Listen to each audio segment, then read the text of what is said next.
అపోస్తలుల కార్యముల గ్రంథము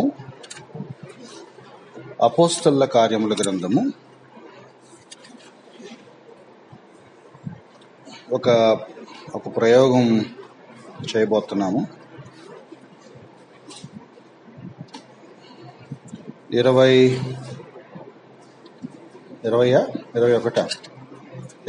అధ్యాయాలు అంతేనా? 28 అధ్యాయాలు చదవబోతున్నాం. 28 అధ్యాయాల్లో అక్కడక్కడ ఇట్లా కనీసం ఒక 25 వచనాలు అయితే చదవబోతున్నాము. దానికి మానసికంగా ప్రిపేర్ అవ్వండి. సమోసాలు తిన్నారు కాబట్టి అక్కడక్కడ మనం ఒక చిన్న జర్నీ రూట్ మ్యాప్ అంటే ఏంటంటే ఆ రూట్ మ్యాప్ కనుక మనం మిస్ అయితే అపోస్తలుల కార్యముల గ్రంథం అద్భుతాలు జరిగిన పుస్తకం లాగా మిగిలిపోతుంది. పర్పస్ మనం మిస్ అవుతాం. సో నేను కొన్ని విషయాలు ఇంట్రడక్షన్గా మాట్లాడుకున్న తర్వాత ఆ రూట్ మ్యాప్ మనం మాట్లాడుకుందాం. అపోస్తలుల కార్యముల గ్రంథము 1వ అధ్యాయం 6వ వచనం. ప్రభువా, ఈ కాలమందు ఇశ్రాయేలునకు రాజ్యమును మరలా అనుగ్రహించేదవా అని ఆయన అడిగగా, ఆయన కాలములను సమయములను తండ్రి తన స్వాధీనమందుంచుకొని ఉన్నాడు, వాటిని తెలుసుకొనుట మీ పని కాదు.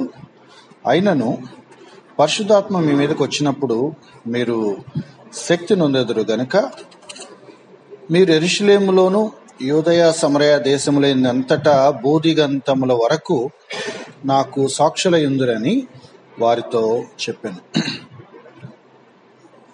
ఈ మాటలు చెప్పి వారు చూచుండగా ఆయన ఆరోహణమాయను. ఇది అపోస్తలుల కార్యముల గ్రంథంలో బాగా ప్రసిద్ధమైన ఒక వచనం. పరిశుద్ధాత్మ శక్తి పొందుతాము అని హోలీ స్పిరిట్ గురించి చాలా మంది మాట్లాడే వచనాల్లో ఇది మొట్టమొదటి వచనం. అయితే పర్స్పెక్టివ్ లోనే తేడా ఉంది. పరిశుద్ధాత్మ వచ్చాక వాళ్ళు ఏం చేశారు అని అంటే 2వ అధ్యాయంలో భాషలు మాట్లాడారు, రకరకాల అద్భుతాలు జరిగినాయి, కొన్ని ఇన్సిడెంట్ జరిగినాయని స్వస్థతలు చేశారు, దయాలు వెళ్ళగొట్టారు. ఈ స్టోరీ చదువుకుంటూ వెళ్తూ ఉంటారు చాలా మంది. అనదర్ పర్స్పెక్టివ్ ఒకటి మనం స్టడీ చేయాలని ఒక ప్రయత్నం. ఇక్కడ ఏముందో మనం జాగ్రత్త చూడగలిగితే, పరిశుద్ధాత్మ, నేను 8వ వచనం చదువుతున్నాను, మీ మీదకి వచ్చినప్పుడు మీరు శక్తి నొందెదరు. వీళ్ళు అక్కడ ఆగిపోయారు. పరిశుద్ధాత్మ వస్తే పరిశుద్ధాత్మ శక్తి వస్తుంది అన్న దగ్గర ఆగిపోయారు. దాని ఫాలోయింగ్ 2 మాటలు ఉన్నాయి.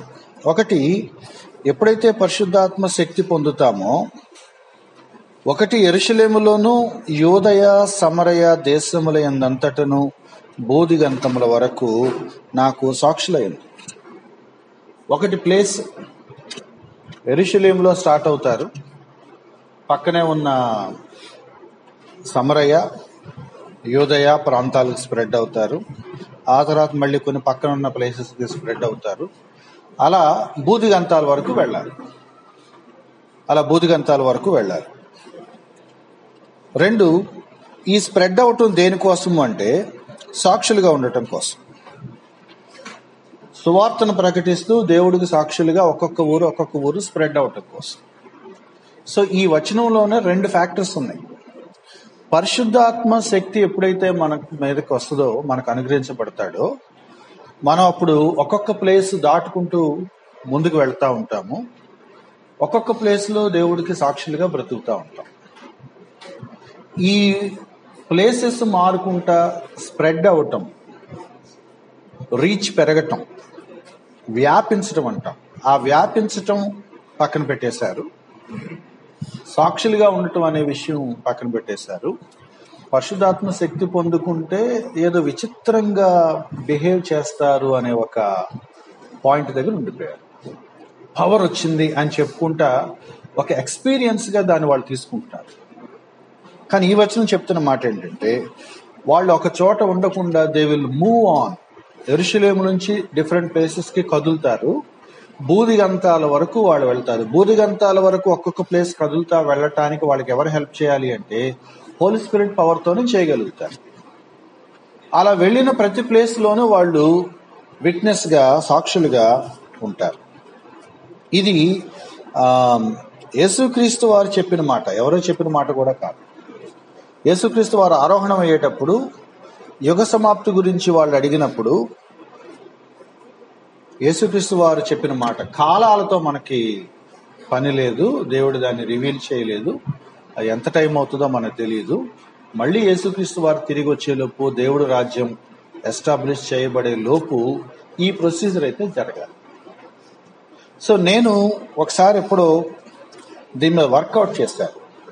వాళ్ళు మమ్మల్ని ఇబ్బంది పెడతా కారణం ఏంటంటే, ఒక్కొక్క ప్లేసు రీచ్ అవుతా 28 అధ్యాయం వరకు ఎట్లా స్ప్రెడ్ అయ్యారన్నది ఒకటి చూడాలి. అయితే నేను ఇందులో ఏం వర్కౌట్ చేశానంటే, ప్లేసెస్ చూసుకుంటూ వెళితే మనకి జీవితం చాలు.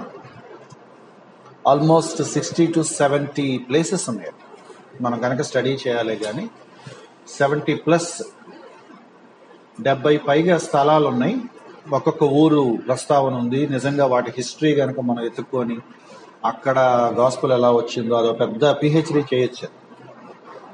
అయితే నేనేం చేశానంటే, కమ్యూనిటీని దృష్టిలో పెట్టుకొని స్టడీ చేశాను.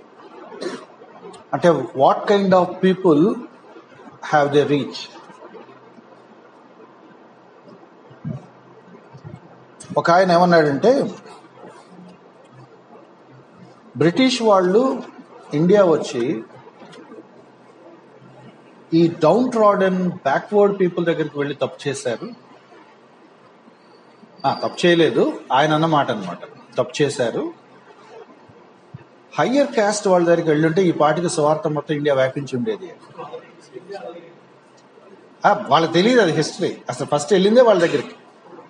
వాళ్ళు దాన్ని సరిగా హ్యాండిల్ చేయలేకే ఇది మళ్ళీ వాడలో మారి ఇంకో చోటకి వెళ్ళింది. అపొస్తల కార్యాల్లో మనం చూసే ఒక పాయింట్ ఏంటంటే, ఎవరికి సువార్త అవసరమో అనే క్వశ్చన్ వేస్తే సింపుల్ ఆన్సర్ ఏంటంటే, అందరికీ అవసరం. మధ్యలో మనకు కనపడుతుంది ఫేమస్ వచ్చిన యేసుక్రీస్తు అందరికీ ప్రభు అంతే. ఇక ఏ కమ్యూనిటీస్ మీద వాళ్ళు ఫోకస్ చేశారంటే ఏ కమ్యూనిటీ మీద కూడా కాదు, ఎక్కడ కుదిరితే అక్కడ, ఎక్కడ వాళ్ళకి యాక్సెస్ దొరికితే అక్కడ.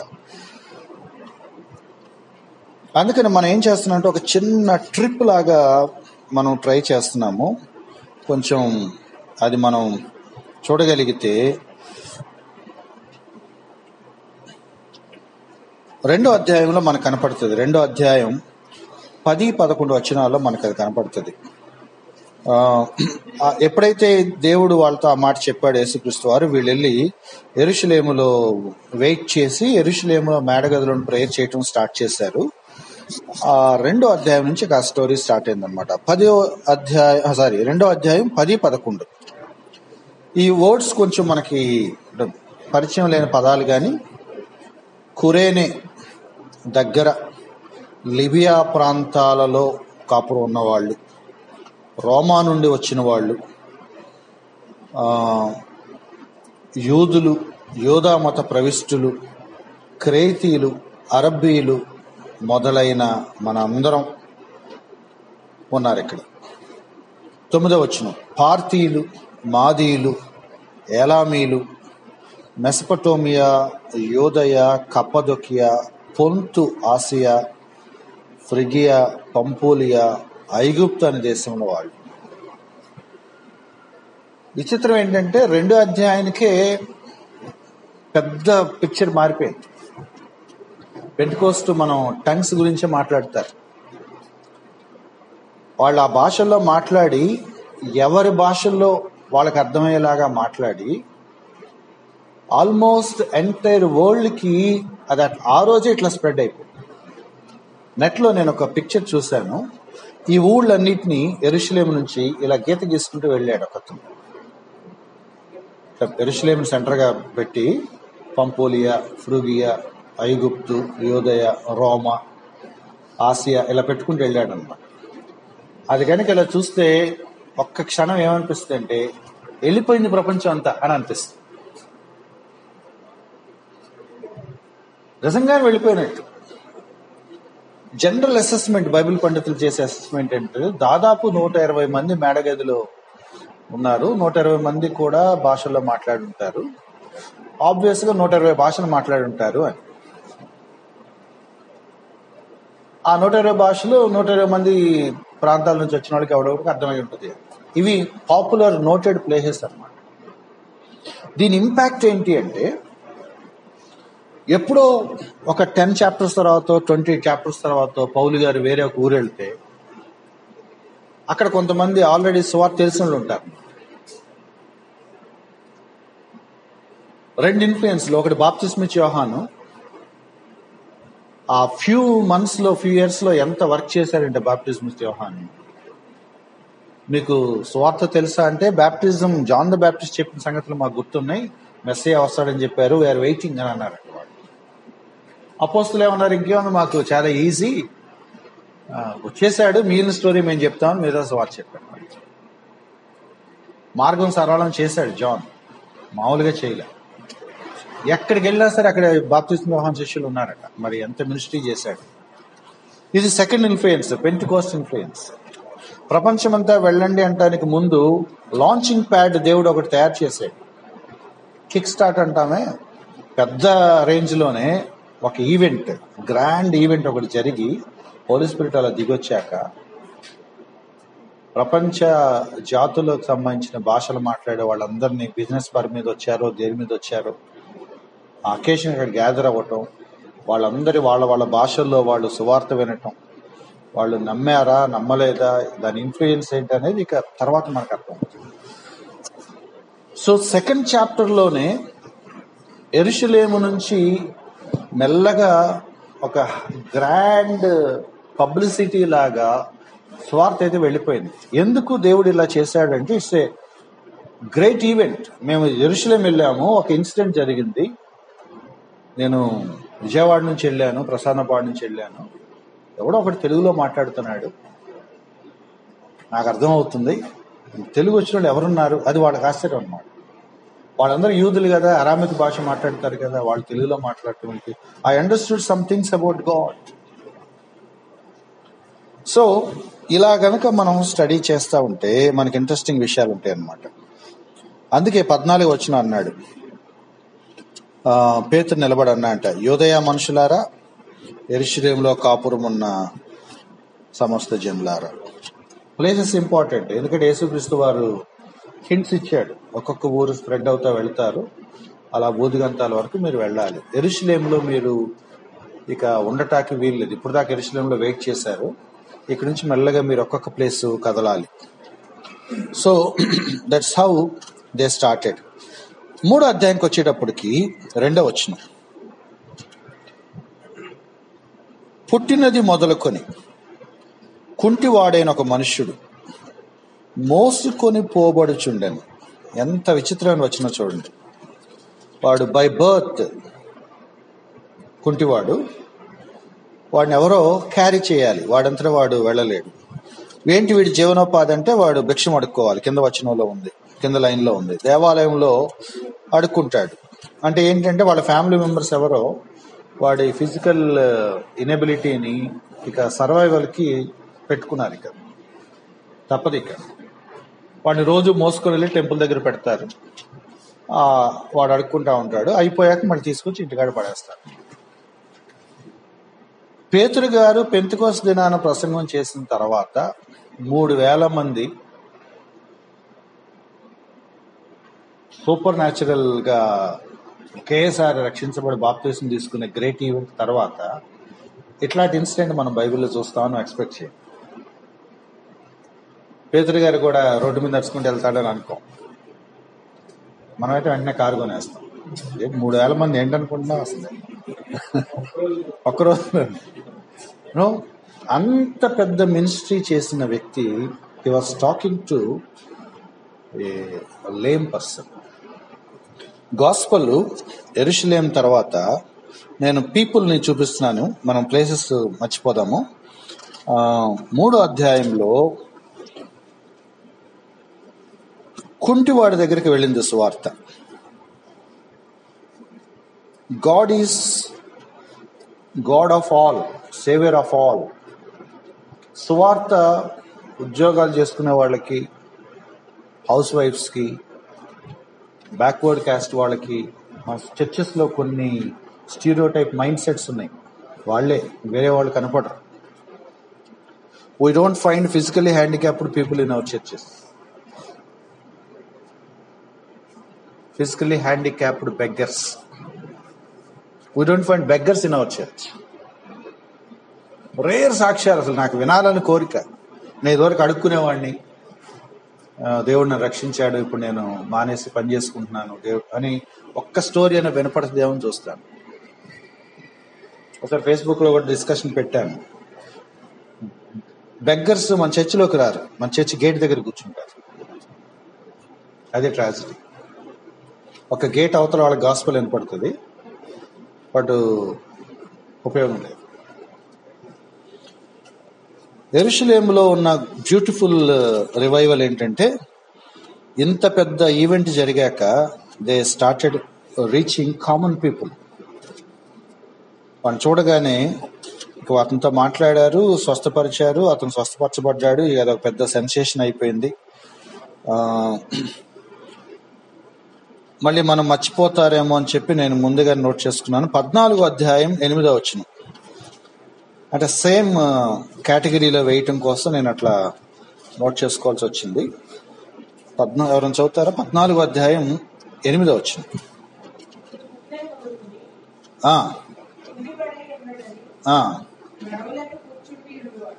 సో ఇక్కడ కూడా ఒక చిన్న రిఫరెన్స్ ఉంది. అంటే వికలాంగులు, అపోస్తలులు వికలాంగుల్ని ఎక్కడో చోట మాట్లాడారు, వాళ్ళని డీల్ చేశారు, వాళ్ళు సువార్త చెప్పారు అని. So first point, beggars, handicapped people. Second one, 4వ అధ్యాయం 36వ వచనం. నేను అక్కడక్కడ వచనాలు చదువుకుంటూ వెళ్ళిపోతాను, మనకి రూట్ మ్యాప్ మనకు అర్థమైంది కాబట్టి.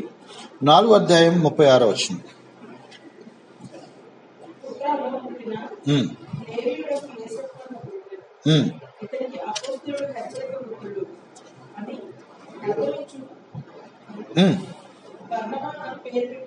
ఎవరి గురించి మాట్లాడుకుంటున్నాం మనం? బర్నబా గురించి మాట్లాడుతున్నాం. బర్నబా బ్యాక్గ్రౌండ్ ఏంటంటే లేవీయుడు. లేవీయుడు అంటే బెటర్ వర్డ్ ఏంటంటే యాజకుడు. యూదులలో కూడా సీరియస్ గా సువార్తను రక్షించబడిన వాళ్ళు లేవి వంశస్థుల్లో ఉన్నారు. వాళ్ళలో ఒక అతనైతే సెన్సేషన్ బర్నబా.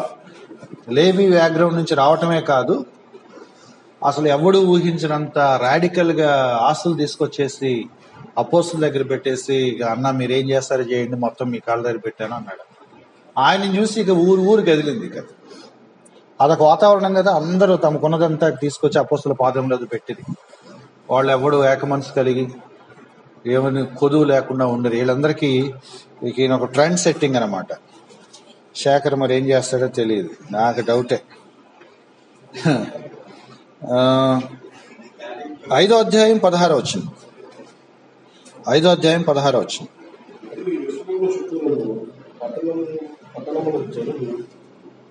రోగులను అమృతాత్మ చేత పీడింపబడిన వారిని మోసుకొని కూడి వచ్చింది. వారందరూ స్వస్థపడి రోగులు, తర్వాత అపవిత్రాత్మ చేత పీడింపబడుతున్న వాళ్ళు. 8వ అధ్యాయం 7వ వచనం. అంటే చాలా మంది ప్రస్తావన ఉంది. నేనేం చేశానంటే వాళ్ళు గాస్పెల్ వాళ్ళు ఖచ్చితంగా విన్నారు అన్న వాటినే నేను తీసుకున్నాను. ఊరికి ఆ ఊరు వెళ్ళారు అంటే అట్లా తీసుకోలేదు నేను. గాస్పెల్ రీచ్డ్ పీపుల్ కేటగిరీలో వాళ్ళు వేయగలము అనుకున్నవే నేను పికప్ చేస్తున్నాను. 8వ అధ్యాయం 7వ వచనం.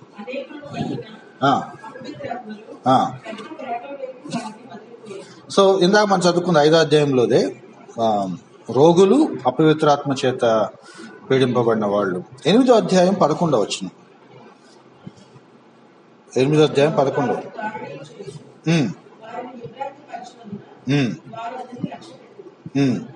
సో ఇక్కడ నుంచి ఇంకొక అతను స్టార్ట్ అయ్యాడు. ఎవరతను? సీమోన్ అనే ఒక గారడి వ్యక్తి. గాస్పెల్ వీళ్ళను కూడా రీచ్ అయింది, గారడి వాళ్ళను కూడా రీచ్ అయింది. ఎంతగా రీచ్ అయిందంటే వాడు గారడి విద్య వదిలేసి ఇది పెట్టుకుంటే ఇంకా బాగుంటుందేమో జీవనోపాధి, కానీ వాడు మెస్మరైజ్ అయ్యే అంత ఇంపాక్ట్ వాడి మీద పడదు. అఫ్ కోర్స్ వాడి తర్వాత బుద్ధి వచ్చింది అనుకోండి. బట్ ఏంటంటే నిజంగా హోలీ స్పిరిట్ పవర్ వాళ్ళు చూస్తున్నారు. మనం ఎక్స్పెక్ట్ చెయ్యని గ్రూప్స్ అన్నమాట. గారడే వాళ్ళు, తర్వాత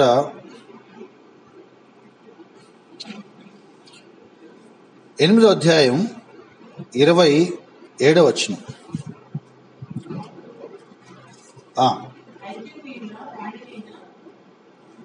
చదవమ్మా. మంత్రి అయి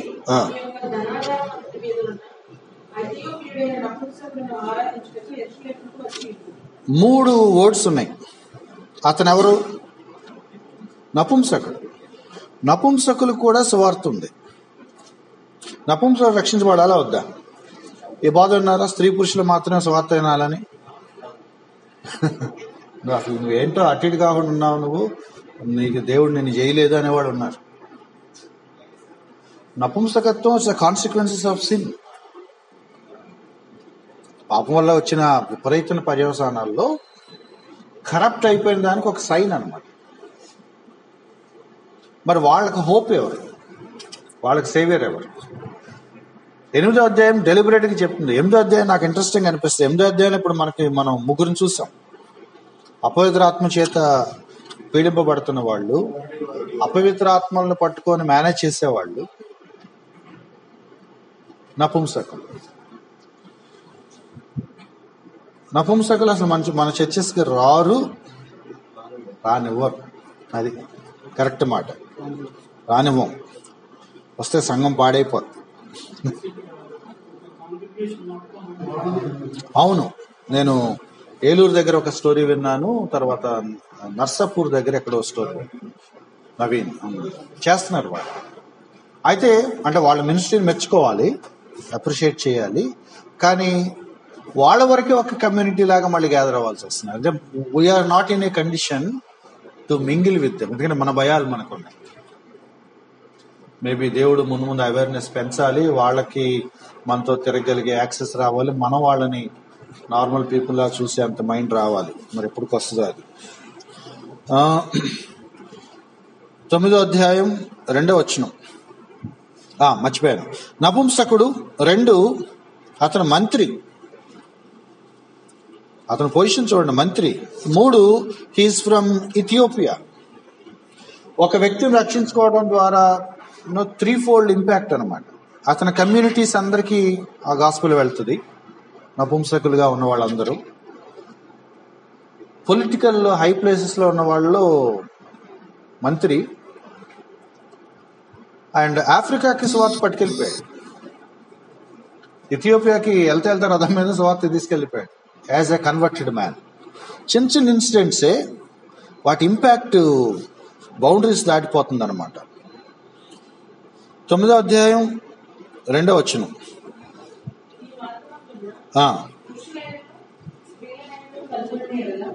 పోనీ మొదటి వచనం. సౌలు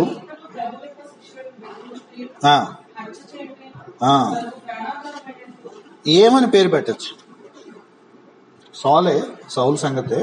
బట్ సౌలు పేరు పక్కన పెట్టేస్తే నపుంసకుడు లాగా ఏం పేరు పెట్టచ్చు? తీవ్రవాది, మర్డరర్, హత్య చేసేవాడు, లేదా నేను రాసుకున్న మాట ఏంటి, హింసకుడు. పౌలే చెప్పుకున్న మాట. పర్సిక్యూట్ చేసేవాళ్ళు. మనం బయట మన సొసైటీలో పర్సిక్యూషన్ పెరిగిపోతుంది, హిందువులు ఇలా అంటున్నారు, వాళ్ళు ఇలా అంటున్నారు, ఇలా అంటున్నారు అని మనం రకరకాల వ్యూస్ ప్రజెంట్ చేస్తున్నాం. కానీ వాళ్ళలో ఎవడైనా మారతాడా అని ఆ స్టోరీ విందామని చూస్తున్నాం. ఇంపాక్ట్ ఆర్ఎస్ఎస్లోనో లేకపోతే బీజేపీలోనో బజరంగ్ దళ్లోనో రేర్ కేసెస్ అనమాట. ఎందుకంటే మనం వాళ్ళ మీద ఫోకస్ పెట్టట్లేదు. నేను ఢిల్లీ వెళ్ళినప్పుడు ఒక పాస్టర్ గారిని కలిశాను. ఎంత డేర్ అంటే చదువు రాదు ఆయనకి. ఆయన హిందీ చాలా మీడియోకర్ హిందీ, నాకే అర్థమైపోయేంత చీప్ హిందీ అనమాట. కరెక్ట్గా ఆర్ఎస్ఎస్ ఆఫీస్ ముందు నిలబడి వాక్యం చెప్పాడు. ఎంత డేరు, నేను భయపడిపోయాను ఆయన చెప్తా ఉంటే. ఏం చేశారండి, మా ఆఫీస్ ముందు చెప్పడం నీకు ఎంత ధైర్యం రా అని నలుగురు వచ్చి ఎత్తుకొని లోపల తీసుకెళ్ళి కూర్చోబెట్టారు. ఏంటి నీ గోల్ ఏంటి చెప్పు అన్నాడు. అంటే ఏం లేదు సార్ నేనేం చెప్తున్నానంటే మనిషి చెప్పాను. చెప్పుకో మా ఆఫీస్ ముందుకు అన్నాడు. మీ ఆఫీస్ అంటే నాకు ఆఫీస్ అని ఏం లేదు సార్, ఇక్కడ నిలబడితే బాగుందా నిలబడ్డాను అన్నాడు. వాళ్ళు అతని అమాయకత్వాన్ని చూసి తెలియక అతను ఎందుకు ఏం చెప్తున్నాను అంటే, ఏం చెప్తున్నాను సార్ మీరు పాపంలో ఉన్నారు వీళ్ళను అని చెప్తున్నాను, వేరే అనలేదు కదా అని. కరెక్టే, నువ్వు చెప్పేది కరెక్టే అనుకో. అరే బాయ్ కనీసం మా ఆఫీస్ ముందు కదా కొంచెం పక్కన నిలబడరా బాయ్ అన్నాడు. అంటే అతన్ని వాళ్ళు ఏం తప్పు పట్టాలో అతనికి అర్థం కావట్లేదు. అతని innocence, the way he is present in the gospel ఆశ్చర్యవేస్తుంది. ప్యూర్, మనకు అవసరం అండి దేవుడు అంటున్నాడంట. కరెక్ట్, అవసరమే కాదనంట. అరే మా గోలంతా ఇదే కదా, నువ్వు మళ్ళీ మాకే చెప్తున్నా, కొంచెం కనీసం పక్కకి వెళ్ళి నిలబడి మా పరువు పోతుంది ఎవడని చూస్తే మేము అసలు మళ్ళీ చేతగా బలవంతంగా నీ మీద దాడి చేయాల్సి వస్తుంది మాట అంటున్నారు. There are some people persecute చేసేవాళ్ళు, హింసలు చేసేవాళ్ళు, హత్య చేసేవాళ్ళు, వాళ్ళని సువార్త రీచ్ అయింది. దమస్కు మార్గంలో దేవుడు సాల్ను పట్టుకున్నాడు. 9వ అధ్యాయం 39వ వచనం.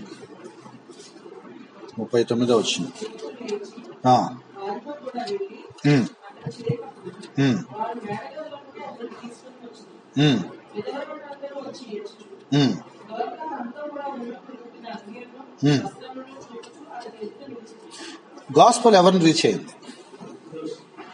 విడోస్ ని, ఇంకా సిగ్నిఫికెంట్ గా టైలర్స్.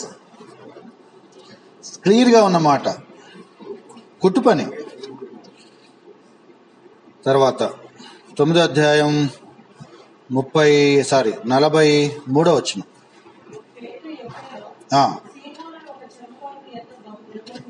ఆ కింద మనకు తెలుసు, కొర్నేలిని కలవటానికి వెళ్లే ముందు చర్మకారుడి దగ్గర ఉన్నాడు. సింపుల్ అసెస్మెంట్ ఏంటంటే, చర్మకారుడు క్రిస్టియన్ కాకపోతే పేతురికి అకామిడేషన్ ఇచ్చేవాడు కాదు. ట్యానర్స్, ఇక మన పరిభాషలో చెప్పాలంటే ఇక గూడాల్లో ఉండే ప్రజలు, చర్మాలతో పనులు చేసేవాళ్ళు. గాస్పెల్ రీచ్ అయింది. ఎటు నుంచి ఎటు వెళ్తుందో అపోస్తల కార్యాలు చదువుతా ఉంటే అసలు మనం ఎక్స్పెక్ట్ చేయని గ్రూప్ ఆఫ్ పీపుల్ కనపడతా ఉంటారనమాట. 10వ అధ్యాయం 1వ వచనం.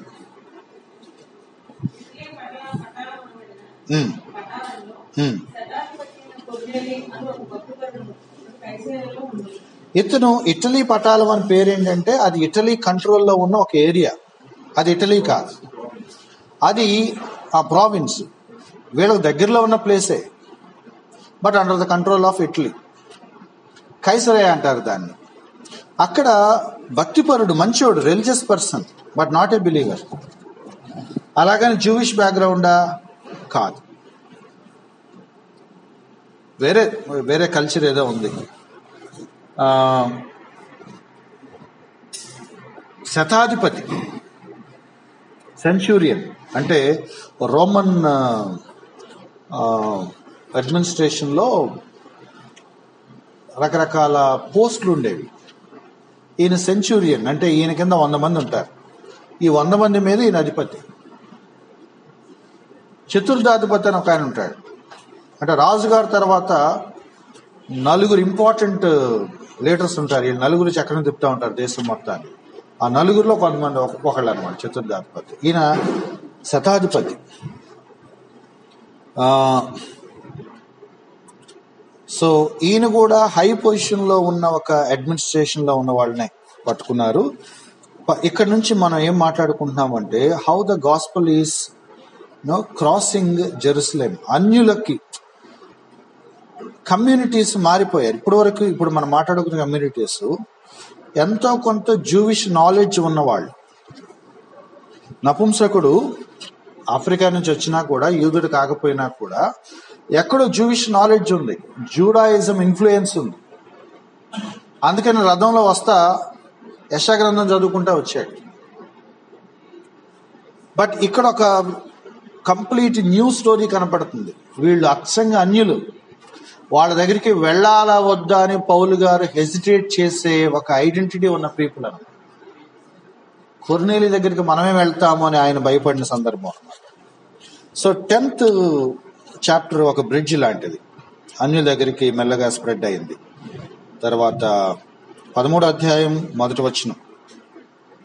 ఆ తర్వాత మనకు తెలుసు 10, 11, 12లో దేవుడు పేతురుకి పెద్ద లెసన్ నేర్పించాక దేవుడు యూదులను ఎంతగా రక్షిస్తాడో అన్యులను కూడా అంతే రక్షిస్తాడు. పెంతెకోస్తు దినాన మనకి ఎటువంటి హోలీ స్పిరిట్ అనుగ్రహించబడిందో మన కొర్నేలి వారి ఇంట్లో కూడా ఎగ్జాక్ట్గా అలాగే వాక్యం చెప్తున్నాను. ఇది కూడా ఇంట్రెస్టింగ్ ఏంటంటే పేతురే 2 చోట్ల. యెరూషలేములో వాక్యం చెప్పింది పేతురే. పేతురు చెప్తూ ఉండగా పరిశుద్ధాత్మ అనుగ్రహించబడిన సిచ్యువేషన్ ఒకటి ఉంది. కొర్నేలి దగ్గర కూడా పేతురే, ఇక్కడ కూడా అంతే. పేతురు మాట్లాడుతూ ఉండగా దే వర్ అనాయింటెడ్. సో పేతురికి అర్థమైపోయింది. ఏమర్థమైందంటే పరిశుద్ధాత్ముడు అనుగ్రహించబడటానికి నా రోల్ ఏమీ లేదు, ఆయనకి అందరూ సమానమే, ఆయన ఎందుకు విశ్వాసం ఉంచిన వాళ్ళందరికీ ఇస్తాడు, not only for Jews even for Gentiles. పరిశుద్ధాత్మకుడు అనుగ్రహించబడ్డాడు, నేను చూసి వచ్చానని కనుక నాలాటోడు వెళ్ళి చెప్తే అపోస్తలు నమ్మరు. అందుకని దాన్ని పీటర్నే పెట్టాడు దేవుడు. మరి పీటర్కి మళ్ళీ ఆ లెసన్ తెలియాలి. చాలా పెద్ద లెసను. దేవుడు నిషేధించింది వద్దంటే బాగానే ఉంది, ఇప్పుడు నిషేధం కాదంటున్నాడు. ఆయన ఏదైతే వద్దన్నాడో నువ్వు దాన్ని మళ్ళీ రూల్స్ పెట్టాల్సిన అవసరం లేదు. బ్లాంకెట్ విజన్ వచ్చింది ఆయనకి. సో కన్విన్స్ అయ్యాడు. అక్కడ నుంచి కొంచెం గేట్లు తెరుచుకున్నాయి అనమాట. 13వ అధ్యాయం 1వ వచనం.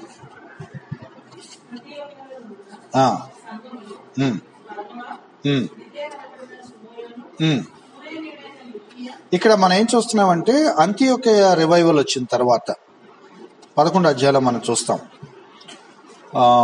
ఒక చోట కామన్ పీపుల్ అంటే స్టెఫను చనిపోయిన తర్వాత చాలా మంది చెదిరిపోయాక, మేబీ అది కూడా మనం చదువుకుంటే కొంచెం బాగుంటుంది.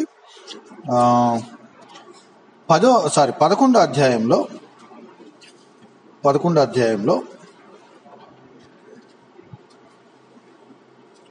19వ వచనం.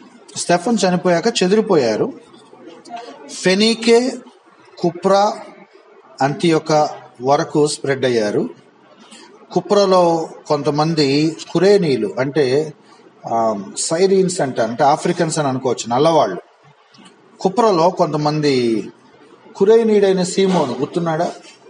యేసుక్రీస్తు వారు సిలువ మోసేటప్పుడు హెల్ప్ చేస్తాడు ఒక బ్రీఫ్ టైం, కొద్దిసేపు.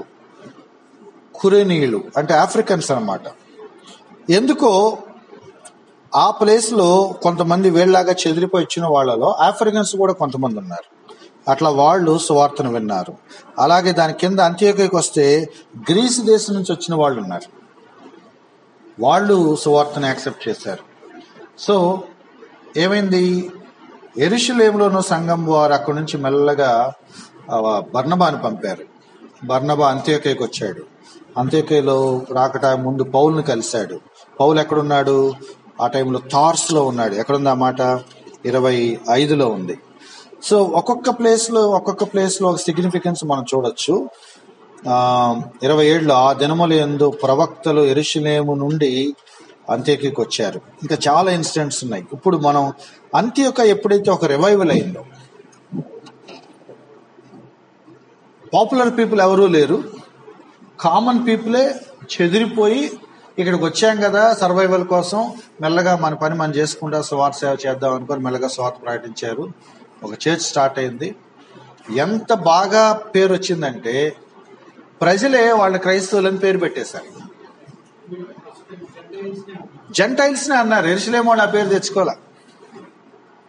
అన్యులే వాళ్ళ జీవిత విధానం, వాళ్ళ సాక్ష్యం, సువార్తను వాళ్ళు హత్తుకున్న విధానం చూసి యేసుక్రీస్తు వారిని అనుసరించే వాళ్ళు కాబట్టి వీళ్ళు క్రైస్తవులు అని వాళ్ళు పేరు పెట్టేశారు.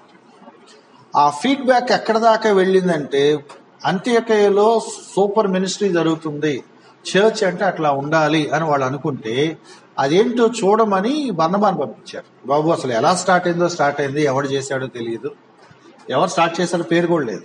కామన్ పీపుల్ కొంతమంది కురేనీలు, గ్రీసు వాళ్ళు, అంత్యోకియా వాళ్ళు, అలాంటి వాళ్ళు ఒక బ్యూటిఫుల్ చర్చ్ని తయారు చేస్తారు.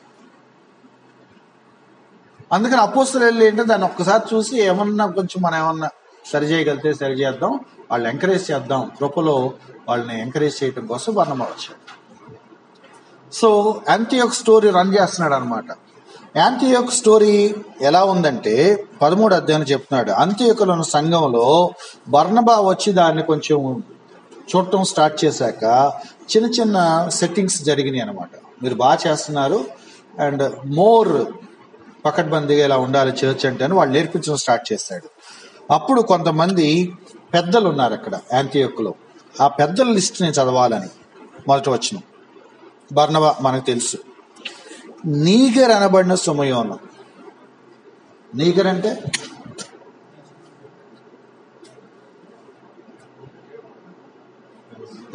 నీగర్ పేరు ఎప్పుడు వినలేదా? నెగ్గర్ నైజీరియన్ ఆఫ్రికన్ నీగ్రో వాళ్ళకి పెట్టే పేరు అది నిగ్గర్. ఆఫ్రికా వాళ్ళు. కురేనీయుడు ఆఫ్రికా వాడే. తర్వాత చతుర్థాధిపతి అయిన హేరోదుతో కూడా పెంచబడిన మనయేను. మనయేను పని కట్టుకొని ఆ డిస్క్రిప్షన్ చూడండి. నేను అందుకన్నాను శతాధిపతులు కాదు, చతుర్థాధిపతులు. అంటే రోమన్ ఎంపరర్ కింద 4 కీ పోస్ట్ లో ఉండే చతుర్థాధిపతులు ఉన్నారు. వాళ్ళలో హేరోదు ఒకటి. హేరోదు చుట్టం. ఇతని డిస్క్రిప్షన్ ఏంటో తెలుసా? హేరోదుతో కూడా పెంచబడ్డాడు. ఇతనికి అడ్మినిస్ట్రేషన్ లో ఆ కుర్చీలో కూర్చుంటాడో లేదో తెలియదు కానీ మిగిలిన రాయల్ ఫెసిలిటీస్ అన్ని అతనికి ఓకే. జగన్ గారి చెల్లో తమ్ముడో లాగనమాట. మరి పోస్ట్ ఏముండదు, రాయల్ ఫ్యామిలీలో తిరుగుతున్నాడు. అతని ఇన్ఫ్లుయెన్స్ అతనిదే. అతని గాస్పెల్ వెళ్ళింది. వెళ్ళటం కాదు, అతను అంగీకరించడం కాదు, అతన్ని అంత్యోకయలో సంఘ పెద్దగా పెట్టుకున్నారు. హేరోదు దగ్గర నుంచి ఎటువంటి ఇంపాక్ట్ ఉంటుంది అతనికి?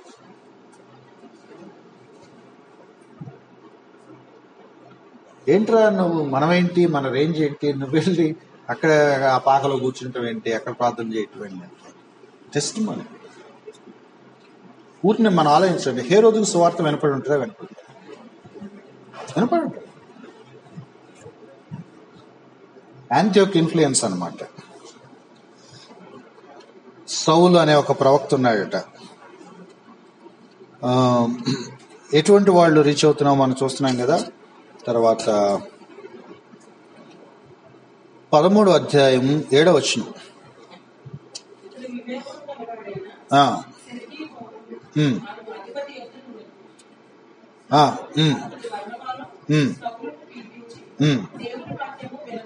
ఆరో వచనంలో ఉంది.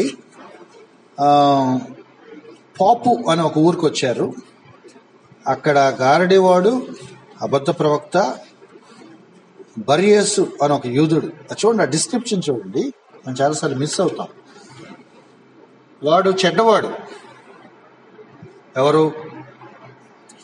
బర్యేసు అనేవాడు చెడ్డవాడు. మనకు కరెక్ట్గా అర్థం అవ్వాలంటే 4వ వచనంలో వీళ్ళు సెలూకయ అనే ప్రాంతం దాటి కుప్రదకు వచ్చారు. ఇప్పుడు నవ్ దే ఆర్ ఇన్ కుప్రా, సైప్రస్ లో ఉన్నారు వాళ్ళు. బర్యేసు అనేవాడు యూదుడట. వాడు యూదుడై ఉండి గారడి విద్య చేయటం అనేది పెద్ద దారుణం. మళ్ళీ వాడు అబద్ధ ప్రవక్త. 3వ స్టెప్ ఏంటంటే he is completely against Paul and Barnabas. అది క్లాష్ అక్కడ. పైగా 7వ వచనం, వాడు చాలా తెలియగలవాడు, వివేకం గలవాడు. ఇన్ని క్వాలిఫికేషన్స్ ఉంటే వాడు మళ్ళీ ఎక్కడ ఉన్నాడంట? సెర్గి పౌలు అనే వాడి దగ్గర జాబ్ చేస్తాడంట, అధిపతి. అది చేసుకుంటానే పక్కన మళ్ళీ ఆడి మినిస్ట్రీ ఆడుకుంది. ఆడు మళ్ళీ బర్నబాను సౌలును పిలిపించి దేవుని వాక్యము వినగోరాడు. ఫస్ట్ వాళ్ళతో డీల్ చేద్దామని చూశాడు. వాళ్ళు సువార్త తప్ప ఇంకేమి దాంతో డీల్ పెట్టుకోలేదు. అతను ఏమనుకున్నా అంటే మీ టీచింగ్ నా టీచింగ్ కలిపితే గారడి ఇంకా బాగా జరుగుద్ది, బిజినెస్ బాగా స్ప్రెడ్ అవుతుంది అని అనుకున్నాడు. వీళ్ళు దాన్ని పడినవల. అందుకని వాళ్ళకి అతను రివర్స్ అయ్యాడు, పెద్ద గొడవ పెట్టుకున్నాడు. సో ఏం మాట్లాడుకుంటున్నామంటే గారడి వాళ్లే కాదు, అధిపతులే కాదు, ఐలాండ్స్లో ఉన్న ద్వీప అధిపతులు, ఆ మ్యాప్ చూస్తే మనకు అర్థం అవుతుంది, అక్కడక్కడక్కడ చుక్కలు పెట్టినట్టుగా కొన్ని ప్లేసెస్ ఉంటాయి. అక్కడికి వెళ్ళింది. వీళ్ళు ఎవరింట్లో ఉంటున్నాడంటే ఇతను ఆ ఊరు, ఆ ద్వీప పెద్ద ప్రెసిడెంటో సర్పంచ్ లాంటి వాడు అనమాట. అంటే ఆ ఊర్లో ఒక కీ పర్సన్కి కనుక గాస్పుల్ వెళితే, వాళ్ళు వింటే దాని ఇంపాక్ట్ ఎలా ఉంటుందని వీళ్ళు ఇప్పుడు ఇతనితో ఒక స్టోరీ రన్ అయింది, పౌలుకి బర్నబాకి. మొత్తం ఏం జరిగిందో మనకు తెలియదు. ఆ తర్వాత మాత్రం మనకి ఒక ఇన్సిడెంట్ తెలుసు, 12వ వచనం. అంతటా ఆ అధిపతి జరిగిన దాన్ని చూచి ప్రభువు బోధకు ఆశ్చర్యపడి విశ్వసించాడు. ఆ ద్వీప అధిపతి ప్రభువుని అంగీకరించాడు. అతని ఇంట్లో ఈ బోధకు దుర్బోధకుడు ఉండేవాడు. డీల్ కుదరలేదు, రివర్స్ అయ్యాడు. వీళ్ళు శపించారు, అతని చెయ్యి పడిపోయింది, దాన్ని ఎవడు బాగు చేయలేకపోయాడు. మళ్ళీ వీళ్ళే స్వార్థ చెప్పి వాడు చేయి సెట్ చేశాడు. ఇదంతా ఆ ద్వీప అధిపతి చూశాడు, ప్రభువుని అంగీకరించాడు. అంటే ఎవ్రీడే లైఫ్లో జరిగే నార్మల్ ఇన్సిడెంట్స్లోంచి ఒక ఊరు క్యాప్చర్ చేయబట్టం అనమాట. 13వ అధ్యాయం 43వ వచనం.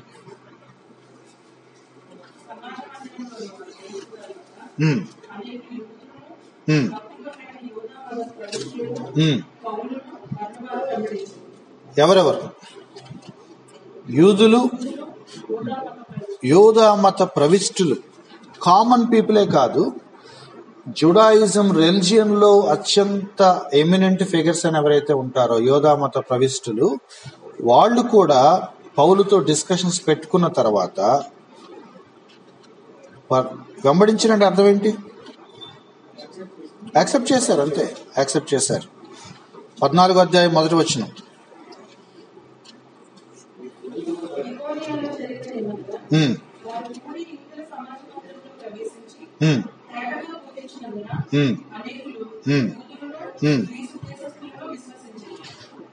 కింద ఫుట్ నోట్లో ఉంది, యూదులను హెల్లెనీయులు.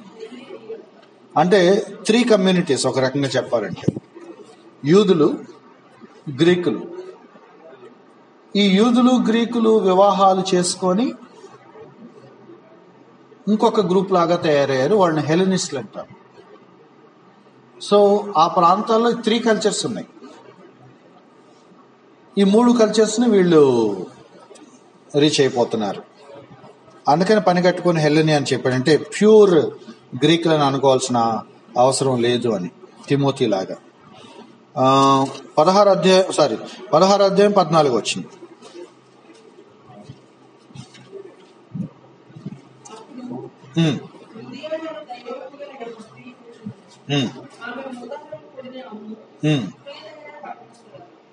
చాలు, మనకి చిన్నప్పటి నుంచి సండే స్కూల్ లెసన్స్లో ఆమె పేరు పాపులర్ మనకి, లూదియా అని.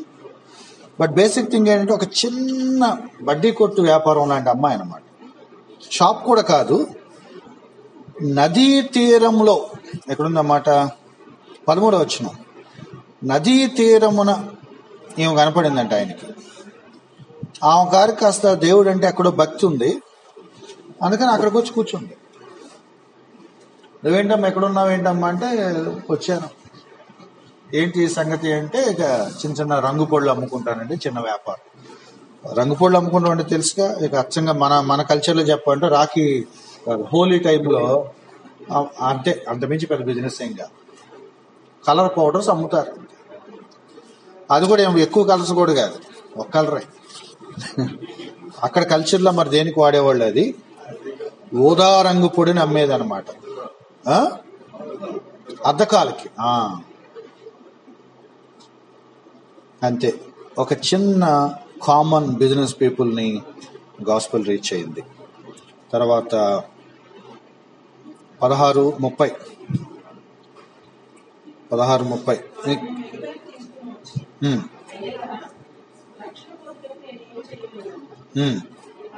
మనకు తెలుసు ఎవరు ఇక్కడ ప్రభుని అంగీకరించింది.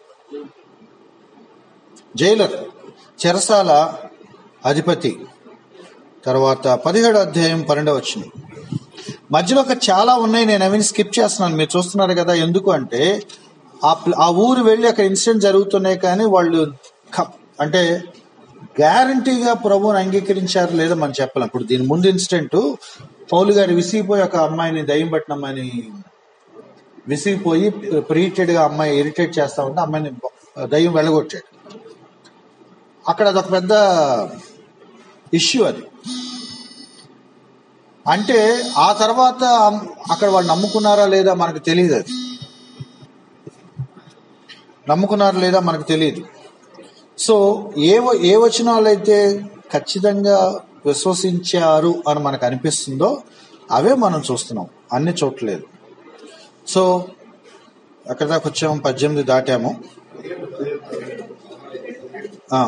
17 చూసాం, 17:34 సారీ 17:12.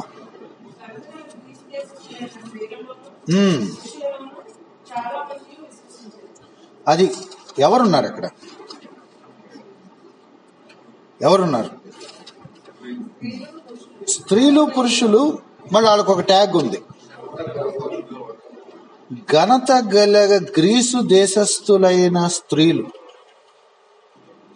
హై ప్రొఫైల్ ఫ్యామిలీస్ అవి, ఘనత వహించిన థియోఫిలా. అట్లాగే వాళ్ళు ఏదో ఒక మంచి పొజిషన్లో ఉన్న వాళ్ళు ఉమెన్. అంటే అర్థం ఏంటంటే డబ్బున్న ఫ్యామిలీస్ అని అందామా, లేకపోతే పాపులర్ ఉన్నత వర్గాలు అని అందామా, ఆ ఇళ్లలో ఉన్న స్త్రీలకు గాస్పెల్ వెళ్ళింది. దాని ముందున్న మాట ఏంటంటే అనేకులు వాళ్ళలో స్పెసిఫిక్ గా గుర్తుపెట్టుకోవాల్సిన ఎవరంటే ఘనత కలిగే గ్రీసు దేశస్థులైన స్త్రీలు పురుషులు. అంటే వీళ్ళు గ్రీస్ కమ్యూనిటీస్ లో పాపులర్ ఫ్యామిలీస్ అన్నమాట వీళ్ళు. మరి ఎవరో వాళ్ళు మనకు తెలియదు. తర్వాత 17:34 లాస్ట్ 2 లైన్స్.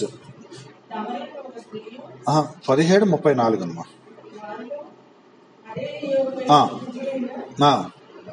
దియోనుసియు, దమరి అని ఒక స్త్రీ, మరికొందరు. అరియోప అంటే ఎక్కడ మనకు తెలియాల్సింది, సరిగా చెప్పాలి అంటే పౌలు గారు ఏథెన్స్ లో తెలియబడిన దేవుడికి మెసేజ్ చెప్పాడు చూసారా, అక్కడ ఉన్న ఒక కమ్యూనిటీ అన్నమాట. మీకు ఆ వర్డ్ కరెక్ట్ గా ఎక్కడ చూపించాలంటే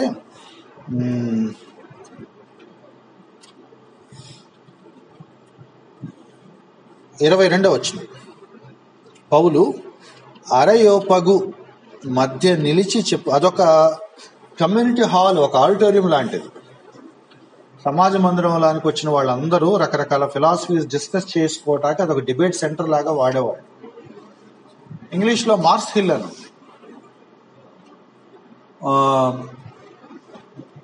ఇక్కడ ఏం చెప్తున్నాడంటే పౌలు గారు అక్కడ మాట్లాడాక చాలా హిస్టారికల్ స్పీచ్ ఇచ్చిన తర్వాత పీపుల్ రెండుగా డివైడ్ అయిపోయారు.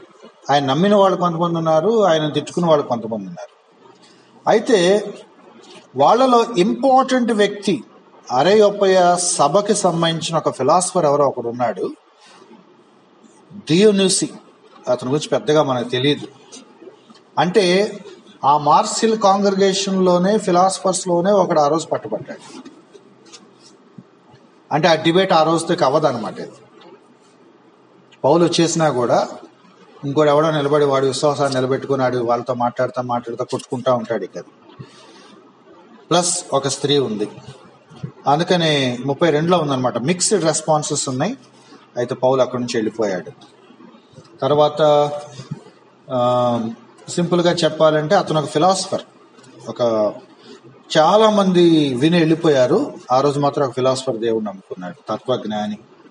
18:3 మనకు తెలుసు, పాపులర్. ఎవరు? Aquila Priscilla. ఏం చేసేవాళ్ళు? డేరాలు కుట్టేవాళ్ళు. Another working community. తర్వాత 18:8 ఆ సమాజ మందిరపు అధికారి అయిన క్రిస్పు తన ఇంటి వారితో కూడా ప్రభువునందు విశ్వాసం ఉంచింది, మరియు కొరింథీయులలో అనేకులు విశ్వాసించి బాప్తిసం పొందారు. ఎన్ని పేర్లు ఉన్నాయో చూడండి. స్పెసిఫిక్గా మెన్షన్ చేస్తున్న పేరు ఏంటంటే సమాజం. ఇప్పుడు మీరు ఇలా ఆలోచించండి, సమాజ మందిరాలను ఎవరు కండక్ట్ చేస్తారు? యూదులే. యోధా మత పెద్దలు, నాయకులు. అతని ఫ్యామిలీ ప్రభుని అంగీకరించారు. And you can imagine the situation of that synagogue from the next day. ఆ సమాజ మందిరపు అధికారి అతనే ఫ్యామిలీ ప్రభుని అంగీకరించారు. ఆ మరుసటి రోజు నుంచి ఆ సమాజ మందిరంలో ఏ వాతావరణం ఉంటుందో మనం ఊహించవచ్చు. డిస్కషన్లో అతను ఏం చెప్పుకుంటాడు, వాళ్ళు ఏం అడుగుతారు, ఆ టెస్ట్ మోని అక్కడ లైవ్లీగా వెళ్తానే ఉంటుంది. 18:8 కొరింథీయులు కూడా ఉన్నారు, అది ఇందా మనం చదువుకుంది. 19:1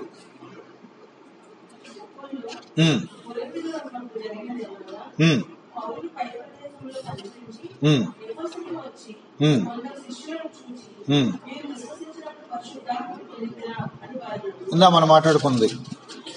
ఇక్కడ ఒక్క మాటలోనే మీకు 2 ఉన్నాయి. కొరింథీ ప్రాంతంలో విపరీతమైన మినిస్ట్రీ జరిగిందని 18th చాప్టర్ చెప్తుంది. అక్కడ నుంచి ఎఫెస్సికి వచ్చారని చెప్పేసి 19th చాప్టర్ చెప్తుంది. 19 అంతా మనకు తెలుసు. ఎఫెస్లో చాలా ఇన్సిడెంట్స్ జరిగాయి. ఆల్మోస్ట్ ఒక 2 years అక్కడ ఉండిపోయాడు. 10వ వచనంలో. 10వ వచనం చాలా ఇంపార్టెంట్. 2 ఏళ్ల వరకు ఒక చోట కాన్స్టెంట్ గా టీచ్ చేస్తా వచ్చాడు. ఇది అచ్చంగా జెంటైల్ కమ్యూనిటీసే, అంటే ఇక ఐడలేటరీకి పరాకాష్ట అన్నమాట. కొరింథీ కానీ ఎఫెసు కానీ. ఇక రాయబడిన మాట మీరు చూడండి, 6వ వచనం. పౌలు వారి మీద చేతులుంచగా పరిశుద్ధాత్మ వారి మీదకు వచ్చెను. అప్పుడు వారు భాషలతో మాట్లాడటకు ప్రవచించటకు మొదలుపెట్టారు. మళ్ళీ ఒకసారి proof that gentiles are no inferior than Jews. అన్యులు యూదుల కంటే తక్కువ వాళ్ళు కాదు అని దేవుడు మళ్ళీ ఇక్కడ తన పరిశుద్ధాత్మను అనుగ్రహించడం ద్వారా మళ్ళీ ప్రూవ్ చేశాడు. నంబర్ ఎక్కువ కాకపోవచ్చు. ఎంతమంది ఉన్నారు? 12 మంది ఉన్నారట. 3000 మంది ఇంకో చోట ఒక స్మాల్ నంబర్, ఒక ఫ్యామిలీ.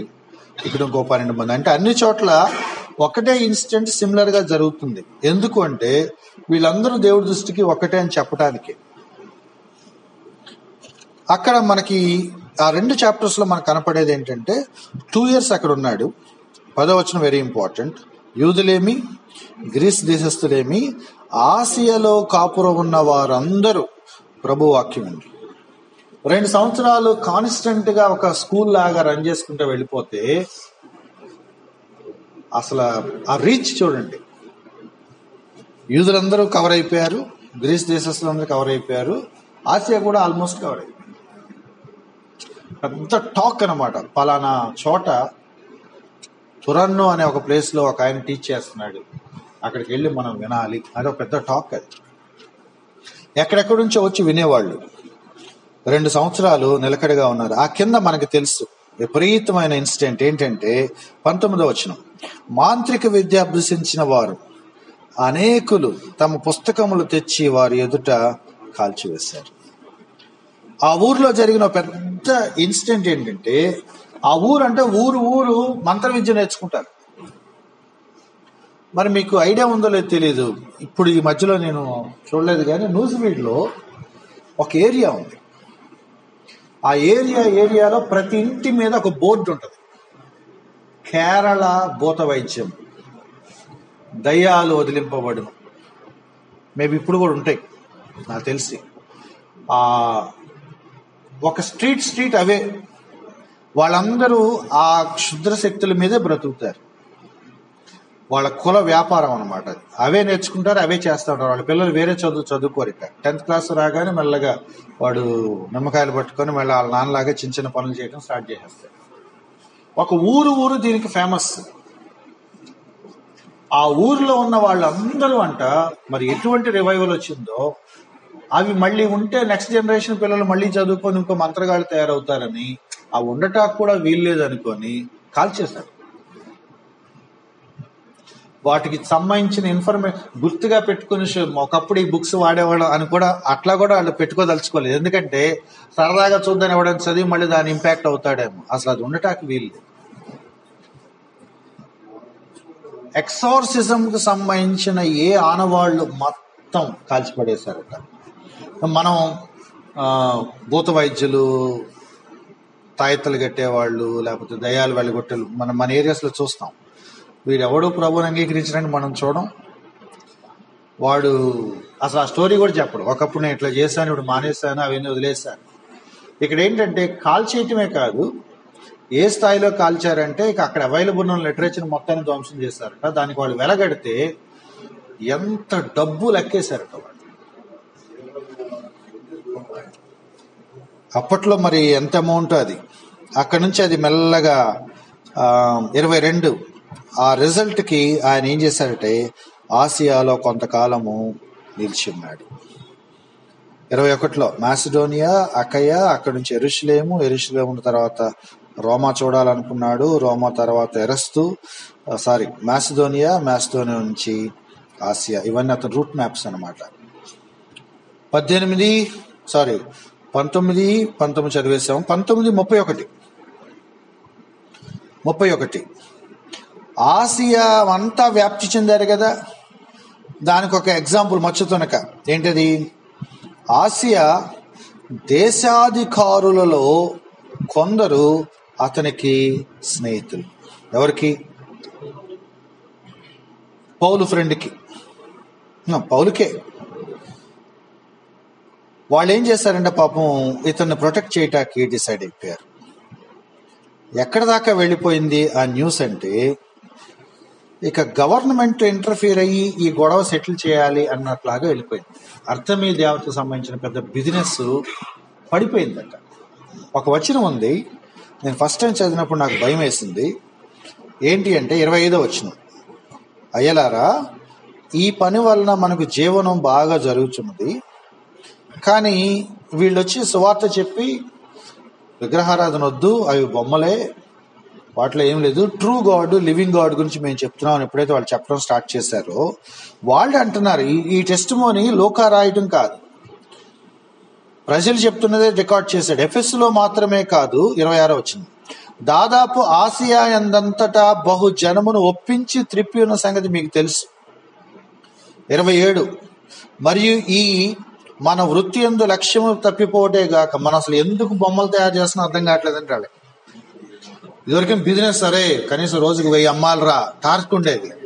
ఇప్పుడు ఎందుకు అమ్ముతున్నామో అర్థం కావట్లేదు. ఎందుకంటే వాడి బొమ్మ ఎవడు కొనట్లేదంట, వచ్చిన వాళ్ళు దిక్కులు చూసి వెళ్ళిపోతున్నారంట, ఎవడు కొనట్లేదంట. ఎందుకు కొనట్లేదంటే అవి వేస్ట్ కదండి, ఏముంటుంది లైఫ్ ఉంటుంది కదా అని వెళ్ళిపోతున్నారు. ఫిలాసఫీ ఎక్కింది వాళ్ళకి, లాజిక్ అర్థమైపోయింది, ట్రూత్ వాళ్ళకి పనిచేస్తుంది. అందుకని ఆ బొమ్మలు ఎవడు కొంటలా. ఎక్కడ దాకా? నెక్స్ట్ స్టేట్మెంట్, ఆసియా ఎందంతటా మహాదేవి అని అర్తమీ దేవి యొక్క గుడి కూడా తృణీకరింపబడి, అంటే విజిటర్స్ ఉంటారు. ప్రతి ఒక పిలిగ్రిమేజ్ ఒక టెంపుల్కి మినిమం ఇంత ఫ్లో అని ఉంటుంది, ప్రతి చోట వస్తూ ఉంటారు పోతూ ఉంటారు. అది పోయిందంటే వాళ్ళు అంటున్న మాట ఏంటంటే అసలు మన దేవతని తృణీకరిస్తున్నారు, ఎవడు రావట్లేదు. మన బిజినెస్ తగ్గిన తర్వాత అసలు కొనకపోతే కొనకపోయారు, అసలు దేవిని చుట్టా కూడా ఎవడు రావట్లేదు. What a ministry they have done. అప్పుడు ఈ భయం ఉందంట. ఇలా అనుకుంటే ఆసియా అందంతటా మాత్రమే కాదు, ఇక భూలోకం అంతటా కూడా ఇక ఏమన్నా గొప్పతనం, మొన్నటి వరకు పలానా దేవత అందరు చెప్పుకునేవాళ్ళు, అరే ఎఫ్ఎస్ వెళ్తే మాత్రం ఆ టెంపుల్కి వెళ్ళాలరా అని చెప్పుకునేవాళ్ళు. ఇప్పుడు ఆ ఊరు వెళ్ళి చూడకుండా వచ్చేస్తున్నారు. పలానా దేవత అని పాపులారిటీ కూడా పోతుంది. ఇక ఆసియా కాదు మిగతా దేశాలు అసలు ఈ మాట కూడా వినపడదు. ఎంత ఇంపాక్ట్ ఒక చోట నిలకడగా కూర్చొని సువార్త చెప్తా ఉంటే జరిగిందో మనం ఆలోచించవచ్చు. అందుకే మనం ప్రతిసారి ఏమంటున్నామంటే, బయట మనం చెప్పుకునే పబ్లిక్ మీటింగ్స్ ఏవైతే ఉన్నాయో అవి దేనికి పనికి వస్తాయి? ఒకసారి క్వశ్చన్ మార్క్ వస్తుంది. స్మాల్ గ్రూప్స్, తురన్ను అనే ఒక ఆయన స్కూల్ తీసుకొని అక్కడ 4 గదులు తీసుకొని 2 ఏళ్ల పాటు మరి ఏం టీచ్ చేశాడో, ఏం చెప్పుకుంటా వెళ్ళాడో, ఆసియా ఖండం మొత్తం ఒక్కసారి నో వాట్ ఈస్ గాడ్ అనే ఒక బేసిక్ ఐడియా వాళ్ళ మైండ్లో పడిపోయింది. ఏం డ్రైవ్ చేశాడో మరి తెలియదు. ఇంకా చాలా ఉన్నాయి. 19వ అధ్యాయం 31వ వచనం, ఆసియా దేశాధికారులు ఇన్వాల్వ్ అవ్వాల్సి వచ్చింది.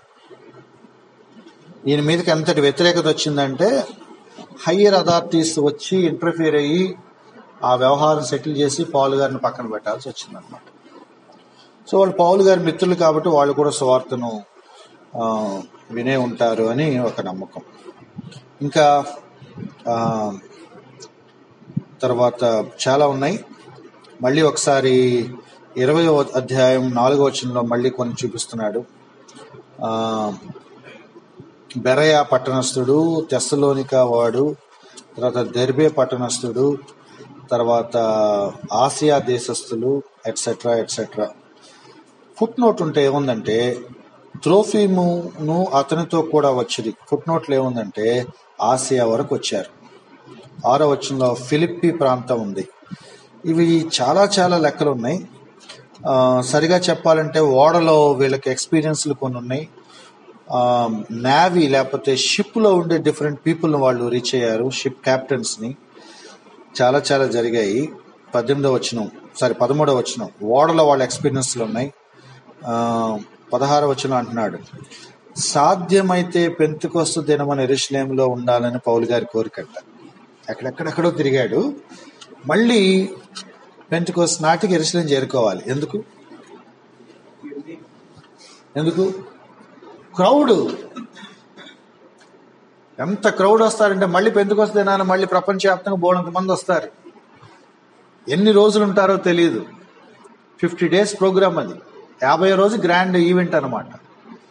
సో దాని ముందు వస్తారు, దాని తర్వాత వస్తారు, బిజినెస్ పేరు మీద వస్తారు. వచ్చినోడు ఉంటారు కొంతకాలం. ఆ టైంకి అక్కడ చేరుకుంటే ఎక్కువ మంది రీచ్ అవ్వచ్చు. పౌలు గారి కోరిక, చాలా ట్రై చేశాడు. అది కూడా ఎలా ఉందో తెలుసా, నిశ్చయించుకొని ఉండెను గనుక అతడు ఆసియాలో కాలహరణం చేయకుండా ఎక్కడా లేట్ చేయకూడదు, యెరూషలేం టైంకి వెళ్ళిపోవాలని అనుకున్నాడు పాపం. తర్వాత మనకు తెలుసు 20, 21 ఇవన్నీ నేను అతని ఇన్సిడెంట్స్. మనకి ఎప్పుడైతే 20 దాటి ఈయన ఎప్పుడైతే షిప్ ఎక్కడం స్టార్ట్ చేశాడో మిక్స్డ్ గ్రూప్స్ అయిపోయారు. ఇక ఎవరెవరో ఇంకా అందరికి అన్యులు లేదు, యూదులు లేదు. ఏ ఊరు వెళ్తే ఆ ఊర్లో రక్షించబడిన అన్యులు ఉంటారు, ఆ ఊర్లో రక్షించబడిన యూదులు ఉంటారు. అందరూ వచ్చి ఆయనతో మాట్లాడటం స్టార్ట్ చేశారు.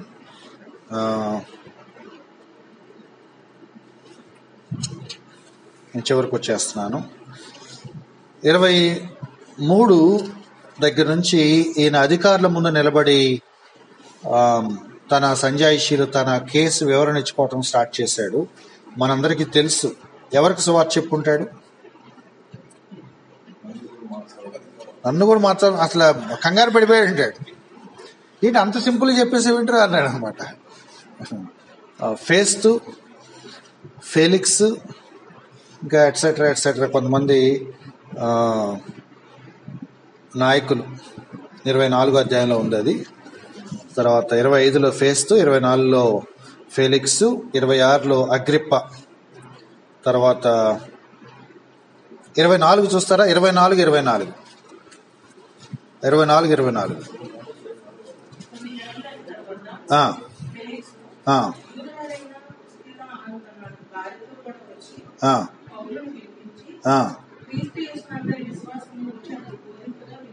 ఎక్కడికి వెళ్ళింది సువార్త?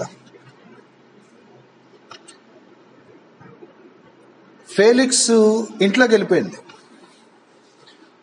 కోర్టులో అందరం ముందు నిలబడి చెప్తా వినాలి, బాగానే ఉంది అనే స్టైల్గా కూర్చొని పెద్ద ఆఫీసర్లా బిహేవ్ చేయొచ్చు. అది వాళ్ళ ఆవిడ మీద పనిచేసింది. ఎంత పనిచేసిందంటే మళ్ళీ అమ్మగారిని పెట్టుకొని వచ్చి ఒక అపాయింట్మెంట్ తీసుకొని, సార్ మరి ఏంటి అని మళ్ళీ కూర్చొని విన్నాడంట. ఇంపాక్ట్ ఫ్యామిలీ విత్ వైఫ్ వచ్చి అన్నాడు. అంటే విత్ వైఫ్ వచ్చి ఒక దేశపు అధికారి వచ్చి కూర్చొని పౌలు గారు ఏంటి మీరు బోధించేది కొంచెం వివరంగా చెప్పండి, మా వైఫ్ కూడా ఇంట్రెస్ట్గా ఉన్న అడగటం. నరేంద్ర మోడీయో లేకపోతే జగన్మోహన్ రెడ్డియో విత్ వైఫ్ వెళ్ళి కూర్చొని ఒక పాస్టర్ గారి దగ్గర ఉండి వాక్యం చెప్పని అడగటం అనమాట. చిన్న ఇన్సిడెంట్స్ కావాలి. తర్వాత 26లో అగ్రిప్ప ఫేలిక్స్ ఫేస్తు అగ్రిప్ప వీళ్ళందరికీ చెప్పాల్సినంత చెప్పేశాడు, మామూలుగా చెప్పలా. అక్కడ నుంచి ఇక రోమా వెళ్ళిపోయే ప్రయత్నాలు చేశాడు. 28కి వచ్చేటప్పటికి ద్వీపం ఐలాండ్స్, మళ్ళీ ఐలాండ్లో కొన్ని ఇన్సిడెంట్స్, ఇవన్నీ రకరకాల ఇన్సిడెంట్స్. లాస్ట్కి వచ్చేటప్పటికి 28వ అధ్యాయం 30-31. పౌలు 2 సంవత్సరాలు తన అద్దె ఇంట కాపురం ఉండి తన ఎద్దకు వచ్చి వారిని అందరినీ సన్మానించి ఏం చేసేవాడు చూడండి. అంటే మనం పాటించాల్సిన ఒక మినిస్ట్రీ స్ట్రాటజీ. పౌల్ని యాక్చువల్గా హౌస్ అరెస్ట్ చేశారు, ఒక చోట అద్దెకుండనిచ్చారు. అయితే గవర్నమెంట్ పర్మిషన్ లేకుండా అతను అక్కడి నుంచి కదలటానికి వీలు లేదు. అతనికి చుట్టూ ఉన్నారు, పోలీసులు ఉన్నారు. ఒక 2 years ఒక ఇంట్లో ఉన్నాడట. ఇక బయటికి రాడు, అక్కడే ఉండి తన దగ్గరకు వచ్చే వాళ్ళకి చర్చలు చేస్తా మాట్లాడుతూ పంపిస్తూ ఉంటాడు. వచ్చిన వాళ్ళకి బుర్ర తినటంతో పాటు తన ఎద్దుకు వచ్చి వారిని సన్మానించి మంచి హాస్పిటాలిటీ ఇచ్చి మరి ఏం చేసేవాడు, మంచిగా ట్రీట్ చేసి కూర్చోబెట్టి అన్నం పెట్టేవాడు. మరి ఏం చేసేవాడు, మంచిగా చూస్తానే గాస్పల్ షేర్ చేస్తా ఉన్నాడు. 2 years జరిగింది. అక్కడ రాయబడిన మాట ఏంటంటే బాటమ్ లైన్ అన్నమాట.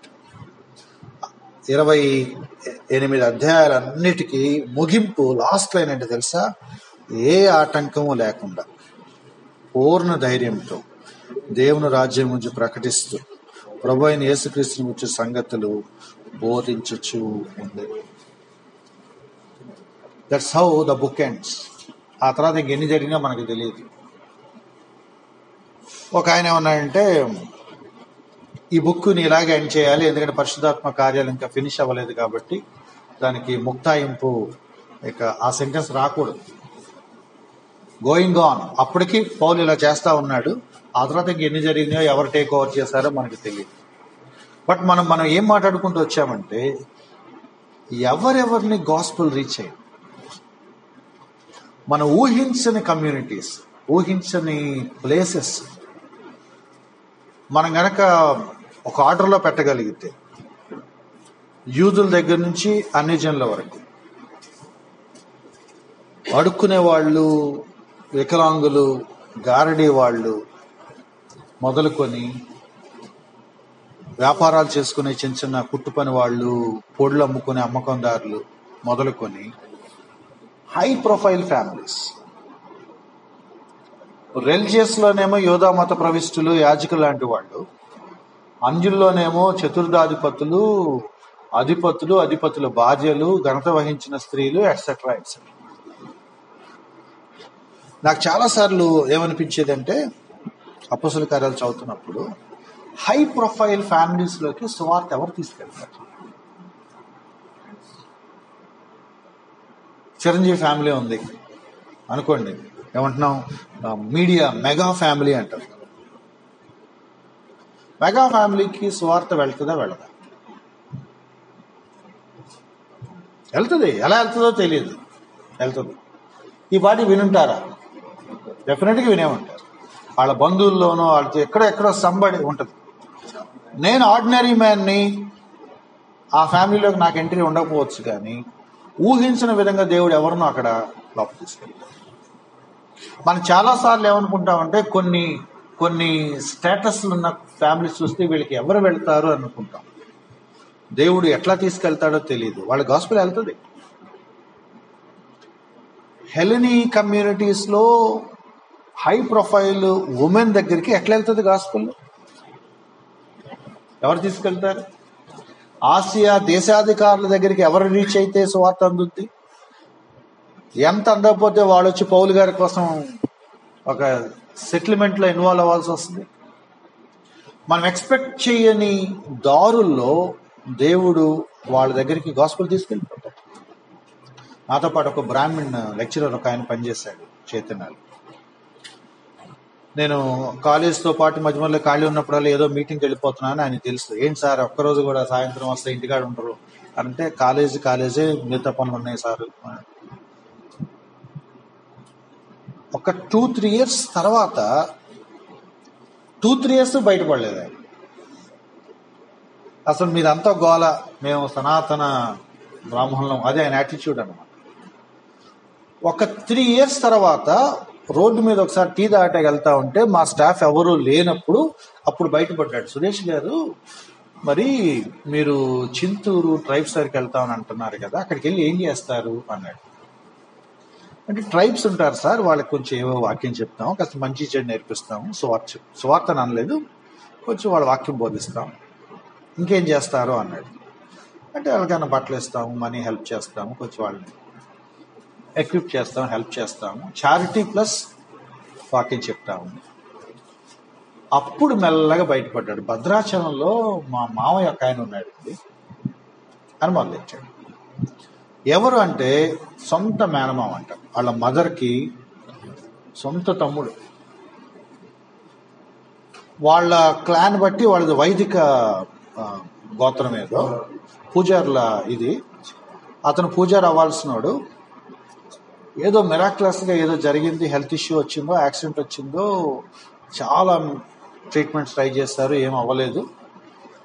హాస్పిటల్లో ఎవరో విజిట్ చేసి ఒక కరపత్రం ఇచ్చారా, ఇప్పుడు ఏం జరిగిందో తెలియదు. అతనికి విశ్వాసం కలిగింది, హాస్పిటల్లో ప్రభువుని అంగీకరించాడు, స్వస్థత ఇచ్చాడు. And he became a pastor. ఇంట్లో వెలివేశారు ఆయన. ఇక ఆయన ఒక్కడే వచ్చేసాడు, భద్రాచలంలో సేవ చేసుకుని ఉండిపోయాడు. It happened 30 years back. నా కొలీగ్తో 3 సంవత్సరాలు రోజు తిరుగుతూ ఉంటే కూడా చెప్పకుండా ఒక రోజు ఆపుకోలేక బయటపడ్డాడు అన్నమాట. అంటే అర్థం ఏంటంటే, ఈ సనాతన బ్రాహ్మణ ఇంట్లోకి మనం ఎలా వెళ్తాం? మన లోపల రానివ్వరు కదా, కట్టుబాట్లు ఉన్నాయి కదా, అసలు మనం ఎప్పుడు వింటారు అని అంటే, ఆల్రెడీ వాళ్ళ మామను పెట్టాడు దేవుడు అట్లా.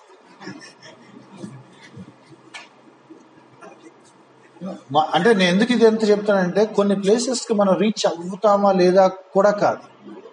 పెంతుకొస్తేనా ఏమైంది, ఇట్లా జంపులు అనమాట. 120 మంది రకరకాల భాషలు మాట్లాడి ఎవరు ఆ ఊరు వెళ్ళా, ఆ ఊరు నుంచి ఒకటి తీసుకొచ్చి యెరూషలేములో నిలబెట్టి వినిపించి మళ్ళీ ఆడిని మీ ఊర్లో చెప్పుకోరా అని. అంటే మొన్న యెరూషలేములో ఏమైందో తెలుసారా, ఏంటో మన భాషలో మాట్లాడుతున్నాడు అని చెప్పుకుంటూ ఉంటాడు. మళ్ళీ ఇంకో సువార్తికుడు వెళ్ళేవాడికి ఆడే సువార్తికుడు. మనం అనుకోని ఏరియాస్లోకి మనం అనుకోని విధంగా దేవుడు గాస్పెల్ తీసుకెళ్తాడు. హై ప్రొఫైల్ వాళ్ళ దగ్గర ఉంటాయి. నేను ఆ మధ్య నెట్లో సెర్చ్ చేస్తా ఉంటే దేని గురించో, బాలీవుడ్ యాక్టర్ దేవానంద్ అని ఉన్నాడు. దేవానంద్ గుర్తున్నాడు? దేవానంద్ బెన్నీ హిన్ వచ్చినప్పుడు దేవానంద్ వచ్చి స్టేజ్ మీదకి వచ్చి ఇలా నిలబడి ప్రార్థన చేయించుకుని వెళ్ళాడు. దేవానంద్ వచ్చి బెన్నీ హిన్తో ఎందుకు ప్రార్థన చేయించుకుంటాడు అని నాకు అర్థం కాదు. నెట్లో ఏదో సెర్చ్ చేస్తూ ఉంటే, వేరే టాపిక్ ఏదో సెర్చ్ చేస్తూ ఉంటే ఎక్కడో నాకు ఒక చోట ఒక ఆర్టికల్ దొరికింది. దేవానంద్ వైఫ్ ప్రభువుని అంగీకరించింది. ఇక విశ్వాసం అంతే, ఆమె ప్రభువుని అంగీకరించింది. ఇక ఆమె ఈ బాలీవుడ్తో సంబంధం లేనట్టుగా బతికేస్తుంది. వైఫ్ ప్రోద్బలం మీద బెన్నీ హిన్ పెద్ద ఆయన వచ్చాడు, ఇప్పుడు కూడా నువ్వు రాకపోతే బాగోదు, ఆయన ప్రార్థన చేసి ఆశీర్వాదం వస్తుంది నీకు అని అందరినీ. అప్పుడు తన ఇమేజ్ అంతా పక్కన పెట్టి వచ్చి స్టేజ్ మీదకి వచ్చి నిలబడ్డాడు. అది బిగ్ షాట్ కదా. అంటే who ever thought that Devanand wife is a believer? Expect చేయం. అందుకనే అపోస్తల కార్యాలు మనకేం చెప్పుద్దంటే, దేవుడు మనకిచ్చిన పనిని ఒక్కొక్క ఊరు జరగకుండా నమ్మకంగా చేసుకుంటూ వెళ్ళిపోతా ఉంటే దాని ఇంపాక్ట్ ఎంత ఉంటుందో ఎవడు చెప్పలేం. ఘనత వహించిన స్త్రీలకు సువార్త చెప్పడా పౌలు గారు ఘనత వహించిన వాళ్ళ ఇంటికి వెళ్ళవసరం. ఎవరికో దారిలో చెప్తే వాళ్ళు అక్కడ చెప్తారు. అది ఎటు నుంచి ఎటు వెళ్తుందో తెలియదు. రీచ్ ఎలా అని మన స్ట్రాటజీస్ వేయవసరం లేదు కదా. వైఎస్ ఫ్యామిలీకి ఎవరు తీసుకెళ్లారు? కామన్ మ్యాన్ వెళ్ళలేడు. వాళ్ళ ఇళ్లలో ముందే తాతముత్తర్లు రిలేటివ్స్ పెట్టేశారు. ఒక ఆయన అచ్చంగా సేవ చేస్తాడు ఫుల్ టైం. ఏంటి ఆయన పేరేంటి? ప్రభుదాస్ రెడ్డి. ఆ ఇంపాక్టే వాళ్ళ మీద ఉంది. ఇంకా that's how God takes forward the gospel. అపోస్తల కార్యాలంటే కర్చీఫ్లు పట్టుకుంటే స్వస్థతలు వస్తాయి, నీడ తాగితే స్వస్థతలు వస్తాయి, చచ్చిపోయిన వాళ్ళు లేస్తాడు. ఈ స్టోరీస్ చదువుతున్నారు వాళ్ళు. దాని వెనక ఒక రూట్ మ్యాప్, ఎక్కడి నుంచి. I really want to see in our churches handicapped people, low income people, eunuchs, officials, పెద్ద వాళ్ళు. అంత్యోకే సంఘ పెద్ద హేరోతో పాటు తిరిగేవాడంటే ఏంటి అసలే? మాకు ఎమ్మెల్యే గారిని వచ్చి ఈ చర్చిలో యాక్టివ్గా ఉంటాడా? జరగవంటే జరుగుతాయి. అంటే మన లోకల్ చర్చెస్ ఎంత నేరో మైండెడ్గా కూర్చొని ఉన్నారో మనకు బాధేస్తాం. అంటే నిజంగా కనుక అంటే every believer, every pastor, every evangelist కనుక మన పని మనం కొంచెం చేసుకుంటూ వెళ్ళిపోతా ఉంటే దేవుడు దాన్ని ఎట్లా బ్లెస్ చేస్తాడో మల్టీఫోల్డ్గా. అంటే దీస్ ఆర్ ద స్టోరీస్. యెరూషలేములో ఉండకూడదు, ఒక్కొక్క ఊరు స్ప్రెడ్ అయ్యి బూదిగంతాలకి వెళ్ళాలి, కుదిరిన ఊరు కుదిరినట్టుగా సువార్త చేసుకుంటూ వెళ్ళిపోవాలని వాళ్ళు ఎవరు కనబడితే వాళ్ళ సువార్త. వీళ్ళకే చెప్తామని కూడా లేదు వాళ్ళకి. This should be our Dzire. అందరూ చర్చిలో ఉండాలి, అన్ని కమ్యూనిటీస్ ఉండాలి. యేసుక్రీస్తు అందరికీ ప్రభు. ఎవరికి సువార్త వెళ్ళాలి? అందరికీ వెళ్ళాలి, టాప్ టు బాటమ్, ఈ ఎడ్జ్ నుంచి ఆ ఎడ్జ్. అన్ని కమ్యూనిటీస్, అన్ని బ్యాక్గ్రౌండ్స్, అన్ని ప్రొఫెషన్స్, అన్ని ఏజ్లు, విధవరాళ్ళు, వృద్ధులు, చిన్న దొరక, యంగ్ గర్ల్, టైలరింగ్, వయసుతో కూడా పని లేదు. అందుకనే అపోస్తల కార్యాలు మనకేం చెప్పొద్దంటే సువార్త పని నమ్మకంగా కొంచెం చేసుకుంటూ వెళ్ళిపోతా ఉంటే ఎంత ఇంపాక్ట్ వస్తుంది అనేది దేవుడు ఇవ్వాలి. ఇంపాక్ట్ వచ్చేలాగా పని చేయాల్సిన అవసరం మనకు లేదు. అది ఆయన పని. గ్రాండ్గా చేద్దాం.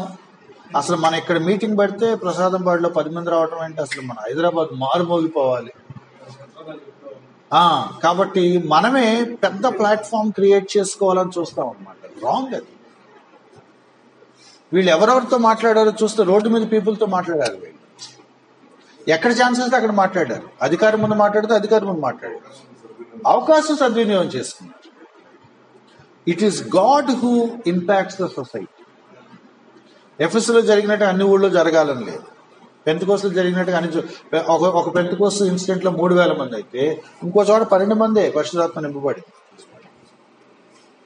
దేవుడు దాన్ని బ్లెస్ చేయాలి, దేవుడు దాన్ని దీవించాలి, దేవుడు దాన్ని రీచ్ పెంచుకుంటూ వెళ్ళాలి.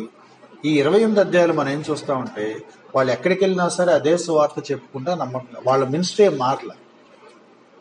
ఎవరితో డీల్ చేసినా అలాగే డీల్ చేశారు, ఎవరితో చెప్పినా అలాగే చెప్పుకుంటూ వెళ్ళారు. తల్లోంచి ప్రార్థన చేసుకున్నాం.